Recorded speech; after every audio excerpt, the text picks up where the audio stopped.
Bonjour et bienvenue dans cette nouvelle vidéo.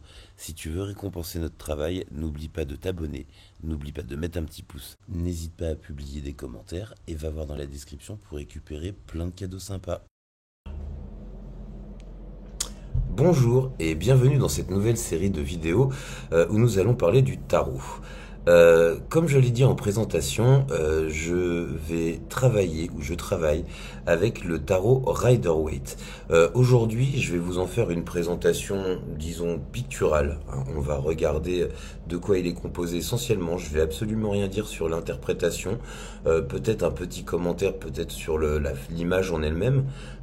Et encore, voilà, le but étant de comprendre pourquoi le Rider-Waite, qu'est-ce qu'il contient, et peut-être aussi faire une petite comparaison avec le tarot de Marseille, parce que disons que les symboles, en tout cas la symbolique, est disons similaire, voire quasiment pareil, il n'y a pas de grande différence.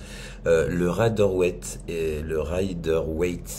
étant un tarot certainement beaucoup plus facile à lire que le tarot de Marseille, si on regarde en tout cas les arcanes mineurs. Les arcanes mineurs dans le tarot de Marseille, ce sont des symboles uniquement. Là, ce sont des vraies images illustrées par Smith, une dame qui a illustré le Rider-Waite. J'en parlerai dans l'historique de ce tarot-là. Dans une vidéo, j'en parlerai dans une vidéo qui traitera de l'historique du Rider-Waite. En tout cas, ce tarot, comme le tarot de Marseille, est composé de 22 arcanes majeures, 22 atouts que l'on va voir, et de 14 x 4 arcanes mineurs, d'accord? Donc comme un jeu de cartes, l'As, le 2, le 3, le 4, le 5, le 6, le 7, le 8, le 9, le 10, le valet, le cavalier, la dame et le roi, à chaque fois pour les deniers, les coupes, les bâtons et les épées. Voilà, donc 14 x 4, 46, plus 22, ça fait 78 lames. Les lames, ce sont les cartes. Donc un tarot de Marseille et le tarot de Rider-Waite Smith contiennent 78 cartes. Alors, voilà, donc on va déjà regarder en détail les arcanes majeures. D'accord. Donc on commence par le fou. Alors, il y a débat. Moi, j'aime bien mettre le fou en 0, déjà parce que juste avant 1, il y a 0. Et puis moi, je pense que vraiment la symbolique du jeu de tarot Rider-Waite, celui du tarot de Marseille, c'est vraiment le parcours initiatique d'un fou. Au travers de la vie et au travers des peut-être guides spirituels, les 21 guides spirituels qui vont le mener tout au long de sa vie dans son parcours d'amélioration de son âme. D'accord? Donc le fou, pour moi, je le mets en premier. Je vous le montre de plus près. Hop, le fou. Tout le monde n'est pas d'accord. Moi, je le mets en premier parce que ça me paraît plus logique. Le fou. Ensuite, nous avons le battleur. Si on regarde bien la carte du battleur, c'est un magicien, le battleur en anglais. D'accord. Le battleur, en fait, il possède, si vous regardez bien, il possède absolument tout. Il possède les coupes, les deniers, les épées, les bâtons. En gros, c'est quelqu'un qui possède absolument tout, qui possède le savoir. J'en dis pas plus. J'en dis pas plus. Ensuite, nous avons The High Priest, qu'on appelle nous la papesse. D'accord, c'est une femme vêtue de blanc avec pas mal de symboles sur cette carte, un B et un G de chaque côté. Voilà, ensuite nous avons l'impératrice, l'impératrice sur son trône. Voilà, pareil, avec pas mal de symboles, sa couronne, son sceptre. Je n'en dis pas plus non plus. Ensuite, en 4, nous avons l'empereur. L'empereur, il a quand même une figure de sage, d'accord, assis sur son trône. Voilà. Ensuite, nous avons Le hiérophant, the hierophant in English, ça veut dire le pape, d'accord? C'est le plus haut prêtre, c'est le pape, d'accord? Voilà, je vous le montre. Ensuite, l'arcane numéro 6, la lame, les amoureux. La lame numéro 6, ce sont les amoureux de lovers in English. Ensuite, nous avons une carte très connue et très importante, le chariot. D'accord, le chariot, donc vous voyez c'est ce personnage dans son chariot qui est tiré par deux sphinx, on dirait un petit peu. Hein. Voilà, je n'en dis pas plus. Ensuite, nous avons la force. Ici, vous avez la force, l'homme qui maîtrise l'animal et la nature avec les mains. Je ne vous en dis pas plus. Ensuite, nous avons une carte inquiétante, l'ermite. Voilà, quand on tire cette carte, on se dit, oh là là, c'est peut-être pas bien, mais c'est peut-être pas si mal non plus, c'est peut-être un passage. J'en en dis pas plus. Ensuite, nous avons la roue de la fortune, carte hautement symbolique aussi. Voilà, des sphinx, des anges, une roue, la vie. Voilà, avançons. Ensuite, nous avons la justice. La justice, bon, voilà, la symbolique de la justice étant suffisamment claire, on va attendre un peu de parler de cette carte. Ensuite, nous avons le pendu. Alors on se dit, mais non, ça se met, ben non, il est pendu. Ça se met comme ça, d'accord. Alors bien évidemment, des fois, des cartes peuvent être tirées à l'endroit ou à l'envers. On verra plus tard ces significations. Ensuite, le pendu, la mort. La mort. Vous voyez ce cavalier avec une tête de mort là, donc voilà, j'en dis pas plus. La mort, est-ce une carte très négative? Pas sûr non plus. Pas sûr non plus. Ensuite, la tempérance. Alors cette carte, elle est particulière. J'en parlerai un petit peu plus en détail. La tempérance, en fait, elle est sur le tarot de Marseille. Elle est directement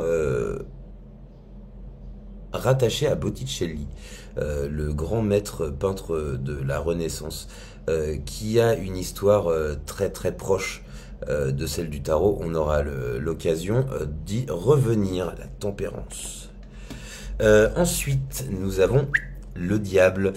Alors celui-là aussi, ça fait flipper. Voyez bien, le diable, l'amour, la luxure, tout ça. Mauvaise carte? Pas sûr non plus. On verra. La tour. Hop, la tour. Voilà, vous voyez cette espèce de tour avec des gens qui sautent de la tour. Voilà. La tour, on verra plus tard quelle signification cette carte peut avoir. L'étoile, the star, in English in the text, the star. Jolie carte, des étoiles partout, une dame nue qui prend de l'eau. Très très jolie carte. La lune, le symbole du féminin sacré. D'accord? Très jolie carte aussi, c'est l'arcane numéro 18. C'est la lame numéro 18, l'arcane majeur numéro 18, l'atout numéro 18. Je ne vous en dis pas plus. Bien évidemment, quand on a eu la lune, il faut bien évidemment le soleil. L'un ne va pas sans l'autre.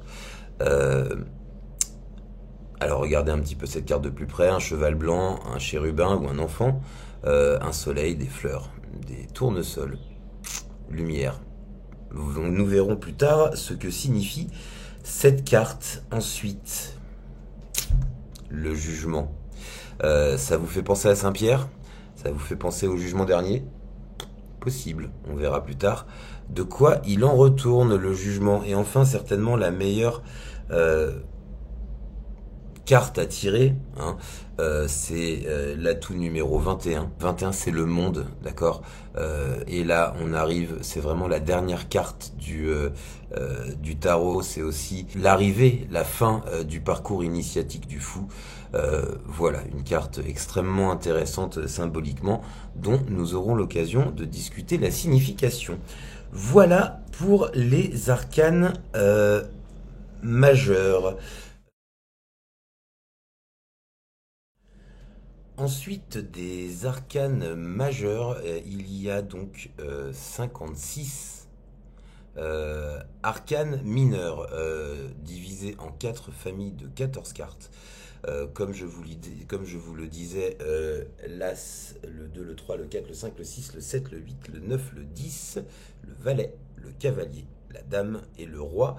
De 4 familles, la première famille c'est les coupes, la deuxième famille ce sont les deniers, la troisième famille ce sont les bâtons, et la quatrième famille ce sont les épées. Il y a donc 14 cartes, 14 lames par famille. Nous aurons l'occasion de toutes les voir une à une, et de façon à pouvoir les comprendre et les interpréter. Quand j'ai choisi, ou en tout cas quand j'ai pris le Rider-Waite, il y avait plusieurs jeux de cartes. C'est celui-là qui m'a parlé en premier, et ça tombe très bien, parce que c'est un jeu dont je me suis rendu compte qu'il était fort bien de conseiller, alors aux débutants, d'accord, ceux qui veulent apprendre, mais aussi il va très bien aux confirmés. Alors pourquoi il va très bien aux deux? Comme je le disais tout à l'heure, le tarot de Marseille, il est quand même assez difficile à déchiffrer, puisque pour les arcanes mineures, il est quand même fait que de symboles, pas de dessin. Donc voilà, en fait le génie de Waite and Smith ont été de picturaliser, de faire des images des arcanes mineurs, ce qui le rend beaucoup plus simple à interpréter. Voilà, alors je suis allé un tout petit peu plus loin qu'une simple présentation. C'était une vidéo qui était assez longue. La prochaine fois, eh bien nous allons voir, comme d'habitude, quelles sont les conditions optimales pour faire un tirage. Voilà, et suivi de tout un tas de vidéos plus interprétatives. Si le petit Rider-Waite, là, vous savez pas où le procurer, il est en description. Voilà, n'hésitez pas à le choper, ça coûte pas bien cher.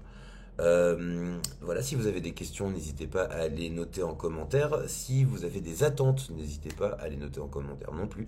N'oubliez pas d'aller en description, vous y trouverez comme d'habitude des petits cadeaux sympas, ma petite boutique si vous voulez m'acheter un petit pendule ou un petit jeu de cartes, moi je serais trop content, ça me permet de continuer petit à petit. Et vous y trouverez aussi les références, ou en tout cas les sources desquelles j'ai pris toutes ces connaissances, d'accord, où j'ai appris. Voilà, vous les trouverez, je les citerai au fur et à mesure. Voilà, je vous souhaite une bonne journée et je vous dis à bientôt. Merci d'avoir regardé cette vidéo jusqu'à la fin. Si ce n'est pas encore fait, n'oubliez pas de vous abonner, de mettre un petit pouce et de laisser un petit commentaire. Moi, je vous dis à bientôt pour de nouvelles aventures.